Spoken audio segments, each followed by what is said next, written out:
Bueno, vamos a compartir el último seminario del año.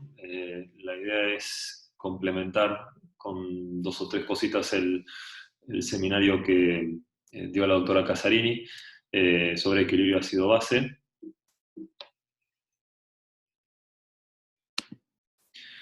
Bueno, ya anteriormente había comentado la doctora Casarini que para la mantención, digamos, del equilibrio ácido-base, y en última instancia la regulación del pH.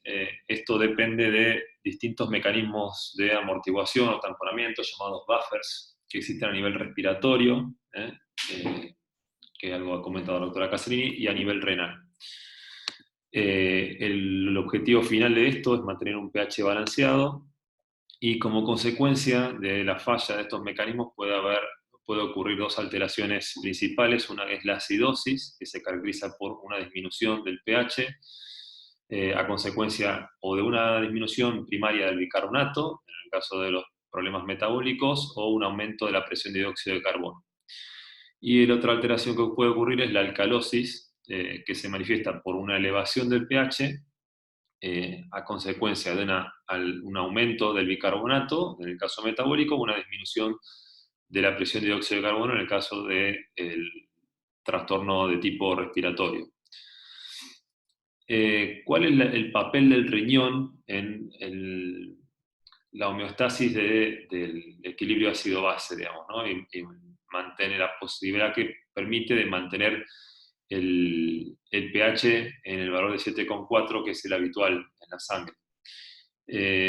Bueno, normalmente en el organismo se producen entre 50 y 100 mil equivalentes litros por día de protones, que son tamponados por buffers que existen dentro de la célula, pero también fuera de la célula. Esos protones también deben ser eliminados para que los sistemas buffers no se agoten, ¿no? Y la función del riñón es justamente eso. Dentro de todas las funciones que tiene el riñón, una es contribuir al equilibrio ácido-base regulando la excreción de protones a través de la orina.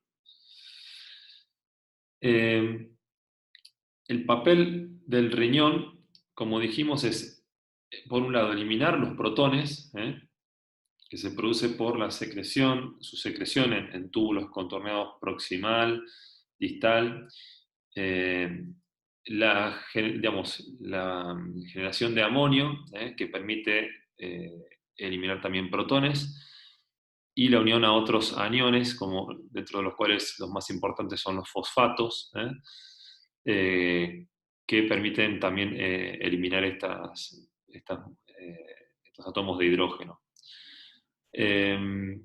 Y por otro lado, mantener las concentraciones adecuadas de bicarbonato mediante la reabsorción, que vamos a ver cómo se produce, y mediante la regeneración de bicarbonato. Entonces, el mecanismo más importante a través del cual se eliminan protones es a través del intercambiador sodio-hidrógeno, que elimina el 95% de los iones hidrógenos secretados. Este intercambiador se encuentra en las células tubulares proximales, a sabreza de la sala de Henle y primera parte del túbulo contorneado distal. El mecanismo o el generador de esta alteración, el responsable de esta, no es una alteración, sino que es un mecanismo fisiológico, el responsable es esta bomba, que es la bomba de sodio-potasio, que es una bomba que ya conocemos, y que genera un transporte activo eliminando sodio de la célula y haciendo ingresar potasio. Esta eliminación de sodio genera un gradiente de sodio desde fuera de la luz tubular hacia el interior de la célula, y esto permite que en este transportador que vemos acá en la luz tubular ingrese sodio y salga potasio, iones hidrógeno.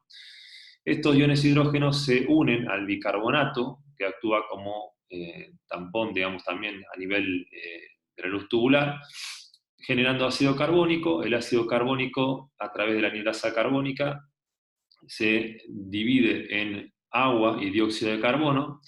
El agua es eliminada con orina y el dióxido de carbono ingresa a la célula para formar bicarbonato, digamos, para reabsorber el bicarbonato que había en la luz tubular. Es una forma de reabsorber el bicarbonato que había sido filtrado a nivel glomerular. Otro mecanismo es el transporte activo primario en el túbulo colector, a través de la bomba de iones hidrógeno. Esta bomba elimina el 5% de los iones hidrógeno eliminados, pero es determinante del pH urinario. Y también, bueno, igualmente como la otra bomba, pueden incrementar su actividad en caso de acidosis. En las células del túbulo, con las células intercaladas en el túbulo colector, las de tipo A, vemos que existen transportes activos a través de una bomba exclusiva de iones hidrógeno y una bomba que intercambia hidrógeno por potasio. Estas bombas eliminan en forma, como dijimos, activa iones hidrógeno que en forma después pasiva hacen para mantener, digamos, también digamos, los gradientes, elimina también en forma pasiva cloro. Y estos, a través de esta bomba también se reabsorbe un poco el bicarbonato, porque este protón sale de digamos, la división del ácido carbónico que había sido generado también por la anidrasa carbónica, por la unión de dióxido de carbono y agua, y la generación de ácido carbónico también por la anidrasa carbónica.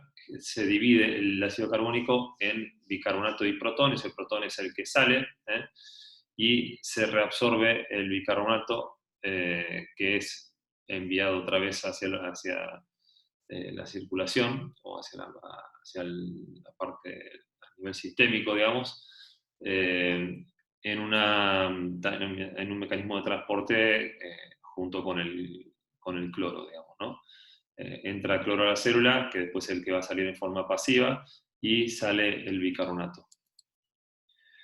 Los iones de bicarbonato se absorben prácticamente el 1%, no, el 1%, sino el 0,1% del bicarbonato se elimina en la orina.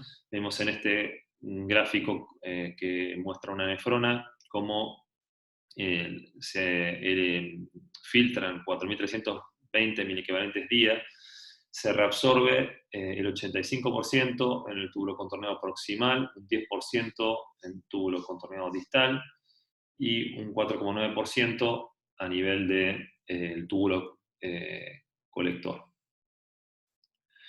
Mecanismo de reabsorción del riñón ya habíamos visto, o sea, una vez que el ion hidrógeno se elimina de la célula, digamos, del túbulo hacia la luz, tanto por el intercambiador sodio-hidrógeno como por la bomba, de las dos bombas que vimos de hidrógeno, ese hidrógeno se asocia a bicarbonato, que ya hay en la luz del túbulo, se forma ácido carbónico, y el ácido carbónico por la anidrasa carbónica también se disgrega en agua y dióxido de carbono. El agua se elimina por la orina, el dióxido de carbono penetra la célula y otra vez por la anidrasa carbónica intracelular forma ácido carbónico que se divide en bicarbonato y protón, y el bicarbonato sale hacia nivel sistémico, ¿no? Otras formas de eliminación de protones, una mínima fracción se elimina en forma libre, y existe también la posibilidad de combinarlo al ion hidrógeno con otros tampones o buffers tubulares, dentro de los cuales los más importantes son los fosfatos y el amonio, aunque también existen otros tampones menos importantes como los uratos y los citratos. Bueno, el tampón fosfato, vemos esta alteración, este mecanismo de eliminación de protones, o sea, de hidrógeno, de iones hidrógeno, ocurre a nivel de las células tubulares. En la luz tubular, a través de un mecanismo de intercambio, en realidad ya lo habíamos visto, que el intercambiador sodio-hidrógeno hace ingresar sodio a la célula. Ya habíamos visto que el generador de la posibilidad de ingreso de sodio a la célula es esta bomba que está sacando activamente a nivel basal el sodio fuera de la célula. Y eso es lo que genera un mecanismo, un gradiente que hace que el sodio penetre a la célula y el hidrógeno salga. El hidrógeno eliminado a la luz tubular se asocia a ácido fosfórico y se elimina en forma de sal. Entonces, esto fue una forma de eliminar un ion hidrógeno. Ese ion hidrógeno salió de la división del ácido carbónico en bicarbonato y protón. Y esto es, el bicarbonato sale fuera de la célula y es una forma de regenerar protones. Y la otra forma es el tampón amonio. O sea, el amonio, vemos que en las células tubulares proximales, a nivel de la luz tubular, o sea, tanto a través del líquido intersticial como de la luz tubular, puede ingresar glutamina a la célula que es metabolizada en 2 moléculas de amonio y 2 de bicarbonato. El amonio sale de la célula en forma de un intercambio con el sodio y se une al cloro, que habíamos visto que por otros mecanismos puede salir de la célula y genera cloruro de amonio, que es eliminado por la orina. Y el amonio también puede generarse a través del amoníaco, que el amoníaco es una molécula que, a diferencia del amonio, es liposoluble y puede salir puede transportarse a través de la membrana por ser liposoluble y se une al hidrógeno formando cloruro de amonio, y el amonio, que ya tiene una molécula más de hidrógeno, ya no es liposoluble, entonces ya no puede entrar otra vez a la célula. Y como dijimos, esta molécula de hidrógeno que sale permite regenerar bicarbonato a través de esta misma reacción que vimos anteriormente. Factores del plasma o del líquido extracelular que aumentan o reducen la secreción de hidrógeno y reabsorción de bicarbonato en los túbulos renales, tenemos por un lado a la izquierda los que lo aumentan, o sea, que justamente si hay un aumento de la presión de dióxido de carbono, eso genera acidosis respiratoria, entonces el riñón trata de compensar aumentando la secreción de hidrógeno y reabsorbiendo bicarbonato. Otra forma es a través cuando aumentan, digamos, los hidrogeniones y disminuye el bicarbonato por algún otro mecanismo, cuando hay una disminución del líquido extracelular, cuando hay un aumento en la angiotensina 2 o en la aldosterona y la hipopotasemia también. Y mecanismos que reducen la secreción de hidrogeniones y reabsorción de bicarbonato, tenemos la disminución de la PCO2, o sea, todo lo opuesto. La disminución de hidrogeniones y el aumento de bicarbonato, obviamente, esto genera alcalosis, con lo cual ya no se necesita digamos, reabsorber tanto protón ni reabsorbe el bicarbonato. Entonces, justamente son mecanismos que compensan la alteración que está ocurriendo. El aumento del líquido extracelular, la disminución de la angiotensina y la aldosterona, y la hiperpotasemia.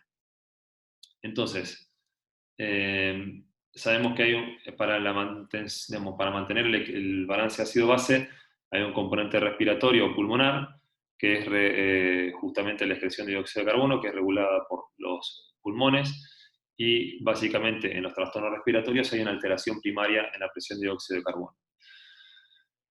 Y es una respuesta compensadora frente a trastornos en la concentración de bicarbonato.